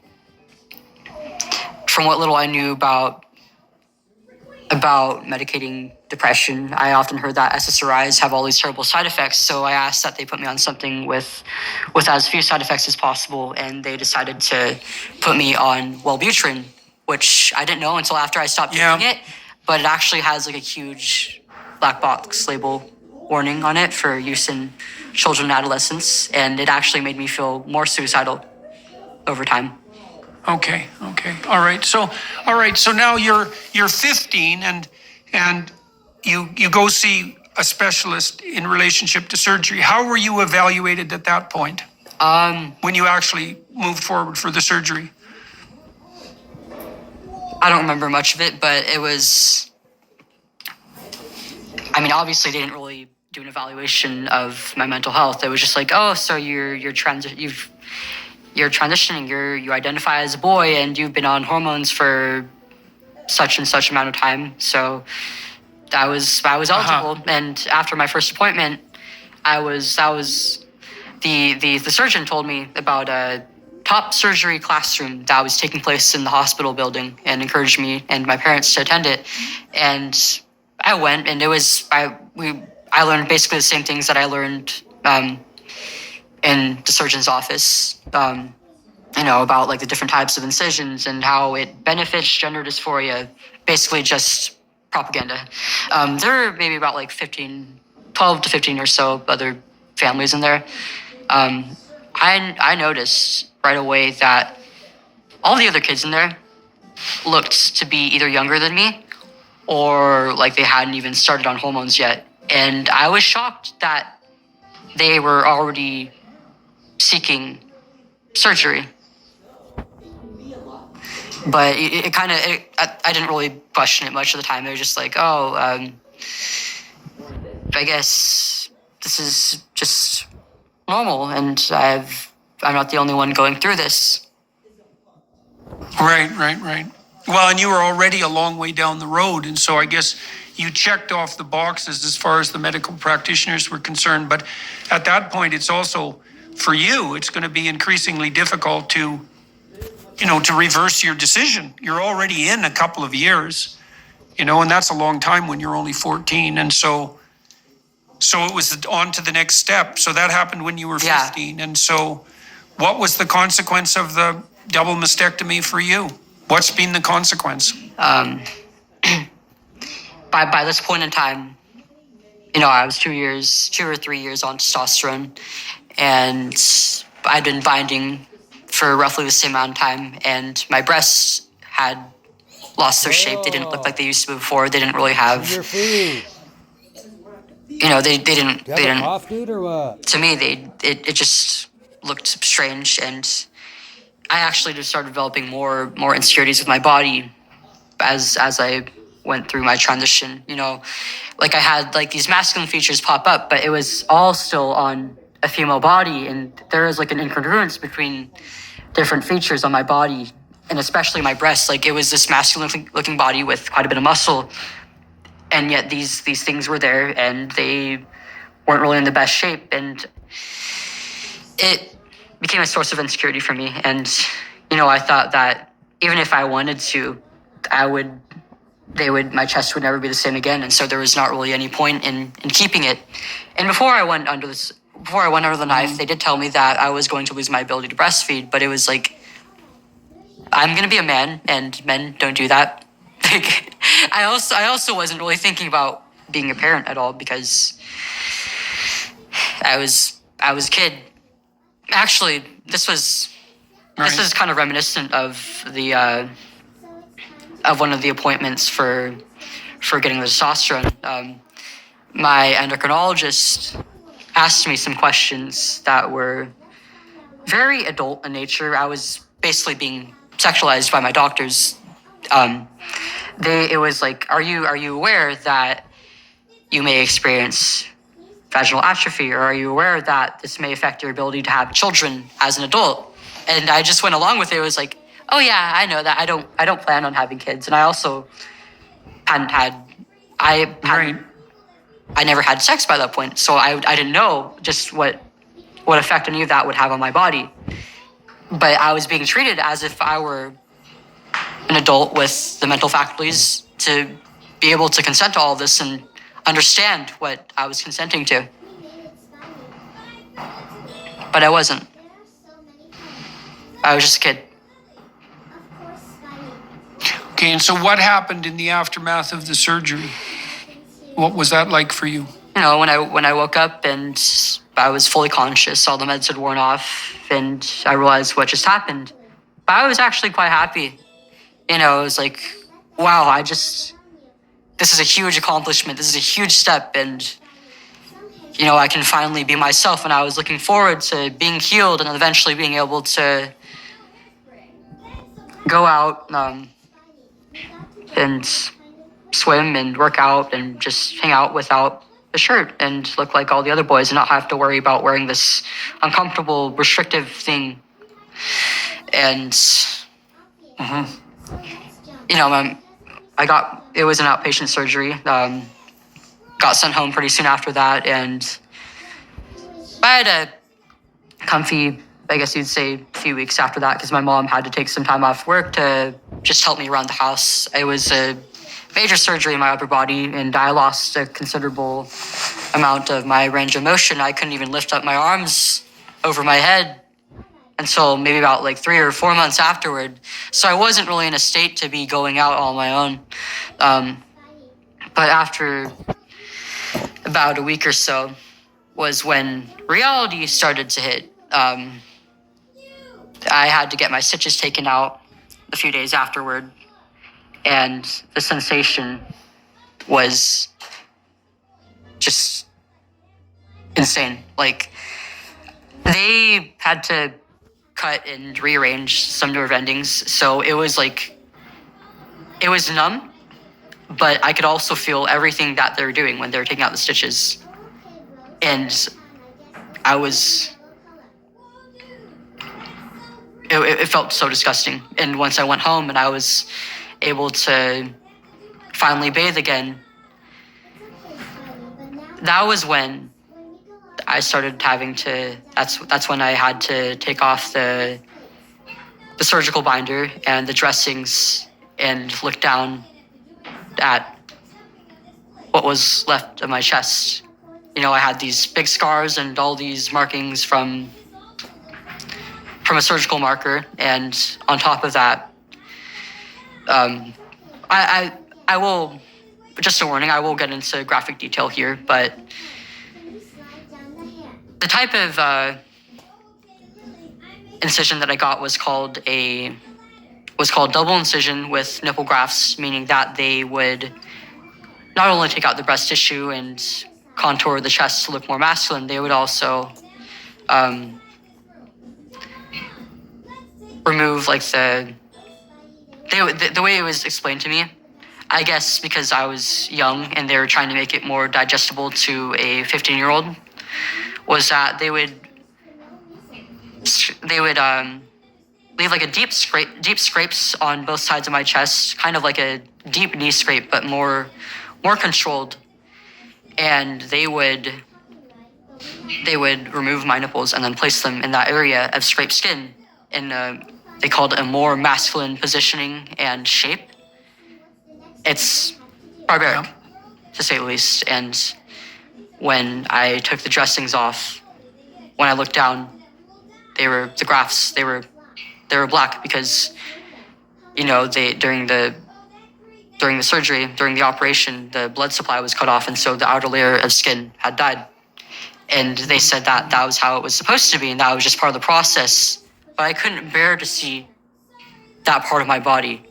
I had to see that every night. I had to change my... that was what I had to look at every single night, after every bath, after every shower. What happened to you in relationship to sensation? Like, what? Because that's a long-term, you know, physiological and sexual consequence. And so you lose the ability to breastfeed, obviously, and there's a profound physiological alteration in your appearance. But what happens to you on the sensation side? What has happened? It's certainly not the same. It's gotten a lot better over the years. I mean, initially I would get like a lot of, it felt like sparks of electricity as like the nerve endings grew back, but it's strange. Like, I can move like a hand over a certain area of my chest and it'll feel like it's in my arm or something. And I have basically no erogenous sensation in the grafts. Yeah. Okay. So it wasn't long after this that you started to have doubts about what you were doing. Now, you told me earlier in this discussion that at some point you started thinking about having children, And so, but then also that you decided to stop your transition when you were 16. So how did that lay itself out after you had the surgery? And how did you come to the decision that the decision you had made was not a good one? Not long after, I'd say maybe about a month or two, I started realizing that, I missed looking pretty and having softer features in a more feminine form. But this was something that I kind of repressed for a while. I was about 3 years on testosterone by this point, and I didn't even look like a woman anymore. I thought there was no going back and there would be no point. But at the same time, I would also buy makeup and skirts and dresses and just wear it in the comfort of my room or when nobody was home to see it. And this caused a great deal of distress for me. And after the surgery, I just kept getting worse. I just kept justifying it in my head as it being part of the post-op process. But I never really got any better. And it wasn't until maybe about 11 months after the surgery that I realized what the problem was. And, I was taking a psychology class at this point. I had a lesson, I had a chapter on child development and parenting. And one of the lessons was about the Harlow experiments with the rhesus monkeys, the ones exploring the relationship between a mother and her child, how things like physical affection and breastfeeding affect that. And I realized that my breasts were so much more than just sexual organs. They were a means of not only feeding my kid, but also I lost so much more than that. Of providing them with love and attention. Yeah, well, look, there's a woman named Tiffany Fields. She studied the work of a man named Riak Panksepp, and Panksepp showed that in order for rat pups to develop properly, they had to be physically stimulated, touched, licked, loved. The experimenters can duplicate that by massaging them with the end of a pencil eraser. Anyways, Tiffany Fields showed that if you took premature kids that were in an incubator and you massaged them 3 times a day for 10 minutes, that they developed as fast physically as children in utero. There's a huge body of research showing that skin-to-skin contact is crucial. That's physical love. That skin-to-skin contact is a crucial part of establishing the domain of love that's necessary for children to flourish. Food, shelter, the provision of adequate water, etc. Those basics are necessary, but that physical contact and love is equally necessary. And so it's definitely the case that, breastfed children tend to thrive more thoroughly, right? And that's partly a nutritional issue, but it's also partly an issue of the fact that a lot of the love that's maternal love that entices children into life is a consequence of physical contact. And so, that's a hell of a realization. So that started to dawn on you in high school after you had the surgery. Yeah, I felt like a monster. And you were starting to think about having kids at that point. And so why? What do you think that was triggered by the surgery? What switched you? I think it was most of that class. I was learning a lot about myself and also about parenting and about children. And that was when I realized, I think I want to have kids someday. And, I started really thinking about it, not only about how it relates to having lost my breasts, but also, my fertility might be affected by having to start testosterone so young. And do you know whether that is the case now? Have you been tested in any manner that indicates whether the blockers and the testosterone have interfered with your fertility? I don't know. By the time that I started, I did start having periods, but I was so young by that point. they weren't regular. I was only having about 3 to 4 per year. That was also another source of stress for me about being a woman. Right, it right. was scary. Like all the other girls my age would talk about like how, you know, they got theirs every month or every 2 months, and I learned it's a myth now, but they would talk about how like their cycles would supposedly sync with like family members or friends, and I was like, why isn't that happening to me? And so it was just another thing that piled that made me feel like I was broken. Luckily after stopping about 2 months later, I got my period back, and it's been surprisingly quite regular since. I don't know if I went through some development. Oh, well, that's a good sign. It is a good sign. Right. Well, that's a good sign. That must be a relief, so to speak. But I mean, there's so many other factors that play into that. I haven't been able to get tested, and I'm just not really sure of what's to come. But Yeah. I'm hopeful. Right. Okay, so when did you stop taking the testosterone, and when did you announce this to your parents? Well, when did you announce this to yourself and then to your parents and all the other people around you who knew? I think after my junior year wrapped up, one night I just kind of broke down crying, and I realized that I regretted my transition, and I called a friend and I texted my mom. I couldn't call her or talk to her about it in person because, I had a lot of guilt. I had a lot of shame, and I didn't want to let her and dad and the rest of the family down after so many years of doing this. And they invested Right. their time and their money into doing this, and it was pretty much for nothing. And I hated that. It was also just shameful to admit that I was wrong after so much time, especially since I didn't even look like a girl anymore by that point. Right. Yeah, well, it's quite remarkable in some sense that you did reverse your decision, and you seem to be indicating to me that it was the realization that you wanted to have children that was the real telling moment of transformation, was it? It was definitely one of the biggest catalysts. And how do you think you figured that out? Because that, it's actually pretty young to figure that out. I mean, I've met many women now who, there's lots of women your age who are absolutely hell-bent and convinced that they're never going to have kids, that the only pathway forward to them that's valid is the career pathway. But I'll tell you that, I'm 60 years old now, and I've worked with women in female-dominated businesses my whole life because I'm in the psychological profession, and so that's female-dominated.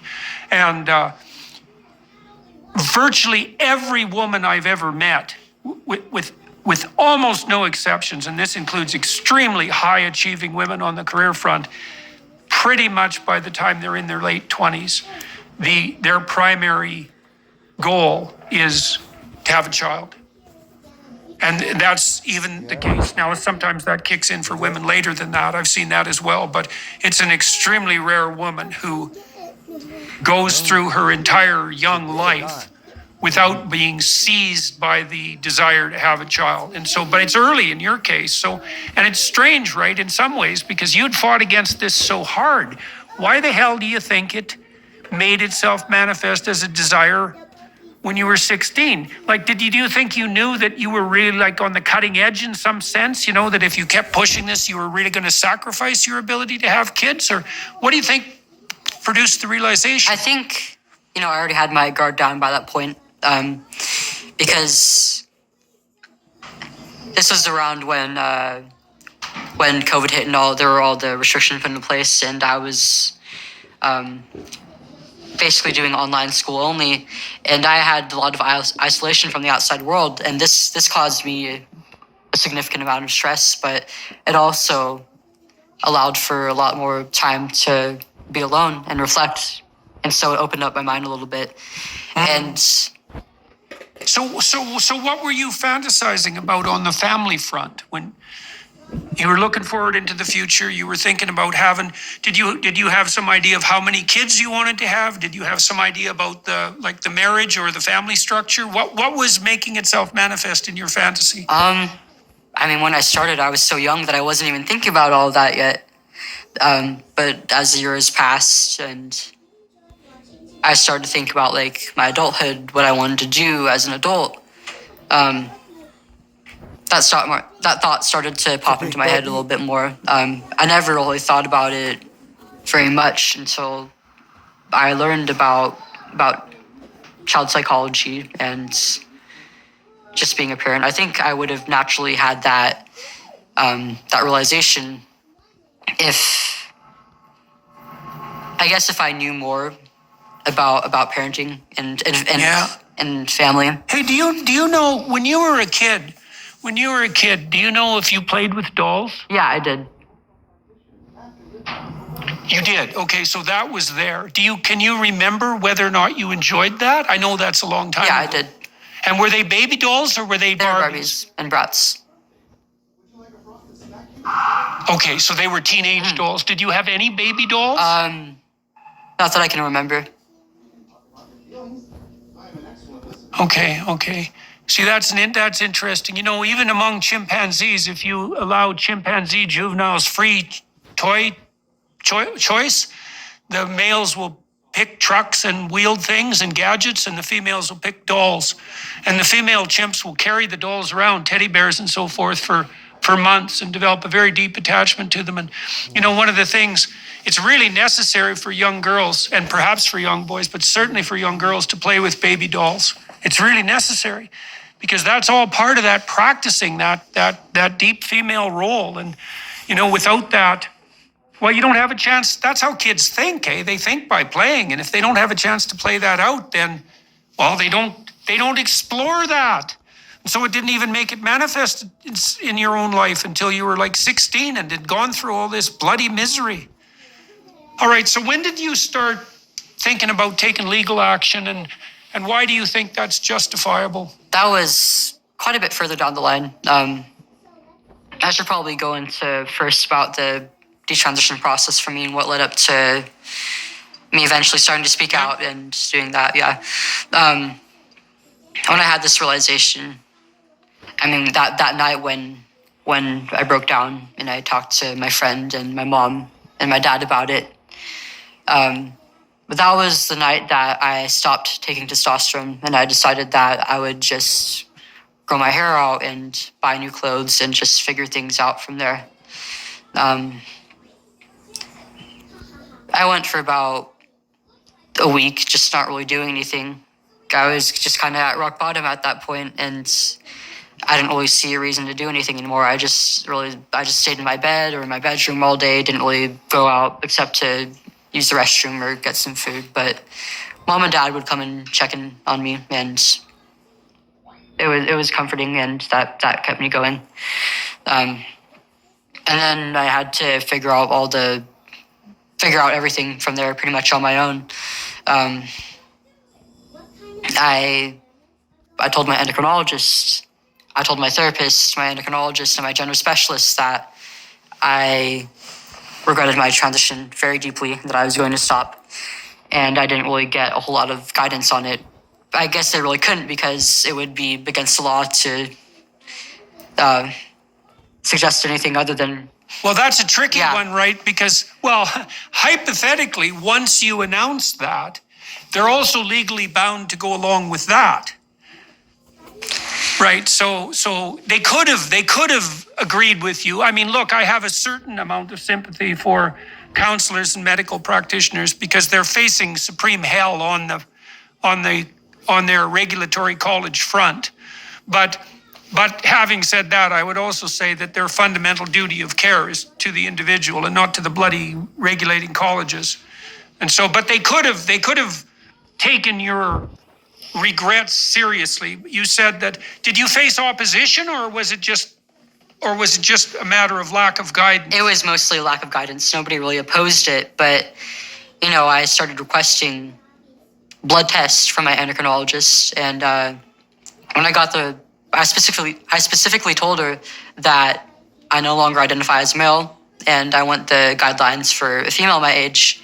And when I got the results back, they were sent with the guidelines for the average sex hormone levels for a teenage boy. So that was kind of that was one of the first moments that really woke me up to the fact that these people weren't going to help me.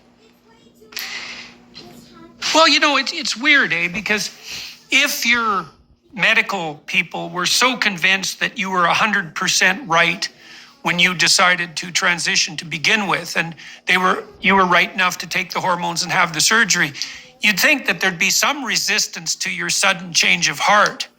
But it sounds like you basically encountered the same lackadaisical response to the second decision that you did to the first decision. So, which it's not surprising, although it's horrible. Yeah, I was basically entirely patient-led. Right. Okay, so, all right, so you decided to take legal action. And so, walk us through that. Yeah, earlier this year, I started to start speaking out publicly about my experience with transitioning and then stopping transition. Before that, I actually had lost a lot of friends, both from school and online over it, over the course of my detransition, because a lot of them, I had a pretty strong change in a lot of my views, and a lot of them disagreed with me heavily, and they were very upset with me. There was one person who kept harassing me just because I regretted it and said that I deserved to feel that way, that I didn't deserve to have parents who loved me enough to let me go through this. And there were a lot of others who said that I was just making them uncomfortable and that I shouldn't be voicing any of this because it would be harming other real transgender people who needed this treatment.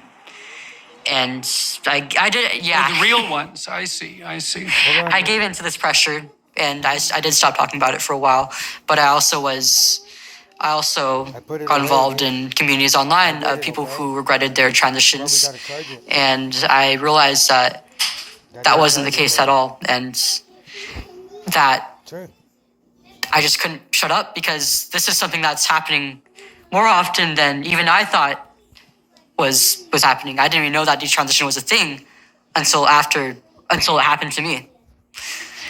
And, I knew that there's got to be so many other people in the situation, especially kids who are being pressured by their friends to stay silent about their pain. And it's not necessarily that I want to speak out about it, but I feel called to. And so I started this year, and what do you think?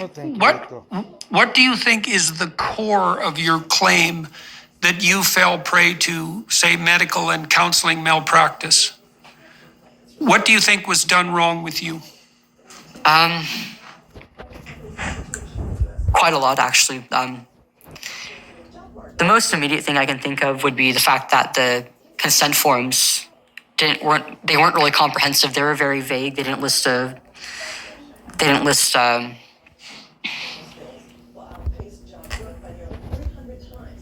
didn't have nearly enough information on them, and I was also just too young to really fathom what any of this meant. And they, Try it. What kind you can make the argument that my parents. Well, consent has to be, consent has to be documented, but it also has to be informed. And informed means you have to understand what you're consenting to. And so from my perspective, especially when you were really young, say around 12, and you first went into therapy, there should have been a very deep investigation into your background and then a laying out of a whole comprehensive range of options and a lengthy discussion of the consequence of all of those options. And your parents, after the discussion had taken place with you, your parents should have been brought into that, and they should have been walked through the same range of options. And then you all should have been offered, what I would say, the opportunity or the necessity to take a fair amount of time to really think it through, on the fundamental basis that, we won't do anything precipitous until it's necessary, right? And that harkens back to the idea that if you leave most kids with gender dysphoria be, most of them identify as homosexual, as I said, eventually, but most of them, the vast majority of them, accept their biological status. And so the consent issue, it isn't only that the forms were vague and didn't detail out the full range of consequences, it's that you needed to be walked through in great detail all of the issues that were relevant to you on the psychological and medical front, all the options that were available to you, and the pros and cons of all those options. And that should have been something that took, I would think that I can't see in any possible way that could have been done with any degree of thoroughness in something under 6 months of weekly therapy. And I would say that's an absolute minimum to walk anyone through something as complicated as what you laid out. So that's on the informed front, right? Yeah, they really presented this as basically the only option to both me and my parents. And I also, the problem with me starting it so young was not only that I couldn't consent, I couldn't really fathom the full picture of things. I've also I'm still experiencing a wide range of complications to this day. From the surgery, I'll never be able to breastfeed. I'll never have that erogenous sensation in my chest back. I'll never have my breast back. A reconstruction will do nothing for me, and it might make things worse actually, because I've had some complications pop up this year with the grafts. I have to cover them up with bandages, or else they'll. I don't know what's going on with them. I tried to consult my surgeon about it, and he didn't really investigate. He gave me advice that made the complications worse even, and actually temporarily gave me an infection. But I have to bandage up every day so that it doesn't leak all over my clothing or bedding. And Jesus, from the hormones and blockers, I've been experiencing some joint pains, mainly in my arms, my legs, and my back. And yeah. I still have issues with my urinary tract. I have to use the restroom pretty frequently, and I didn't even know that this was possible. This is like a pretty huge quality of life issue that I'm experiencing, and I'm just not really getting any help for it. And on top of that, I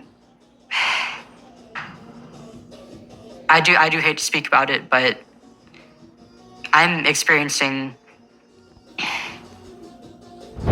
sexual dysfunction at the age of 18. That's something that women usually go through when they're in their 40s to 50s. Right.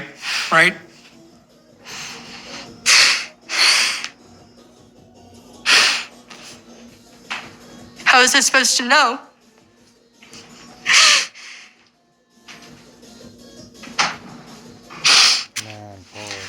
So let's talk for a moment about how you got your lawyers and where you are on the legal battlefront.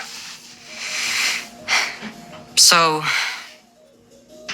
not only is what's happened to me completely unethical, completely wrong, it's caused me a lot of physical damage and emotional damage as well. I'm still picking up the pieces of my life to this day, and I often find myself feeling like a broken woman, all because of a choice that I made, that I was allowed to make as a kid. And I think it's very clear just how wrong all this is. None of this should have been allowed to happen. What has happened legally? Have you served a set of people with notice that you're taking legal proceedings, or are you still in the planning stages of that? So we've filed a letter of intent to sue against Kaiser, my healthcare provider, as well as the hospital that I underwent the surgery at. and the surgeon who did it, the gender specialist who referred me to that surgeon, and the endocrinologist who had put me on hormones. We're still in the 90-day period. Right. So this is all just unfolding now. So you're going to end up with a pretty damn thorough medical and legal education by the time you're done all of this, and media education as well. That's for sure. So, look, we should wrap this part up. For everyone who's watching and listening, I'm going to talk to Chloe for another half an hour on the Daily Wire Plus platform. I think what I'm going to do, I often walk people through the development of their career, but that's not relevant in her situation. What I'm going to do instead is talk to Chloe about, she was recently at an event with Matt Walsh, and I want to talk to her about that, and I want to talk to her about the response she's got from the gender let's say, ideologues and activists in relationship to going public with her decision to detransition. So we're going to delve into that for about half an hour. And so if those of you who are watching and listening found this interesting and you're inclined, switch over to the Daily Wire Plus platform and we'll fill in the political end of this, at least to some degree. And Chloe, thank you very much for talking to me today. And I'm really, it's really, what happened to you is really unforgivable, in my estimation. You know, you were very badly mishandled by the people who should have been taking care of you on the professional front. And you were, There you go.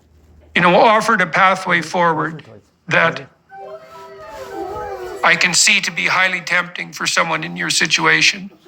But there were many, many, many, many other options available to you on the therapeutic front that would have resolved the problems that you've had to the degree that human problems can ever be resolved without having to wander through this bloody catastrophic labyrinth of pain and suffering and confusion that you've been subject to for the last 5 years. And so I hope that you can get yourself back on proper footing and move forward. And I wish you all the luck there is on the legal front. I hope your damn legal system in the United States isn't so corrupted already by all this woke nonsense so that it'll be impossible for you to proceed. But I suspect that the medical community who's been complicit in this kind of butchery has an awful shock waiting for them on the legal front.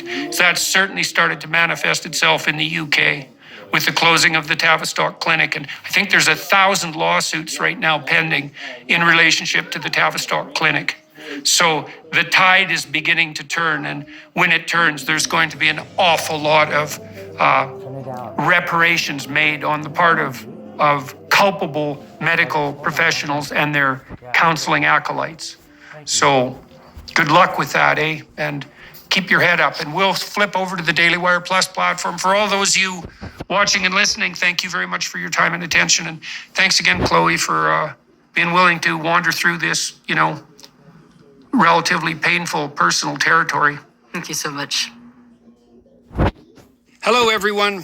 I would encourage you to continue listening to my conversation with my guest on dailywireplus.com.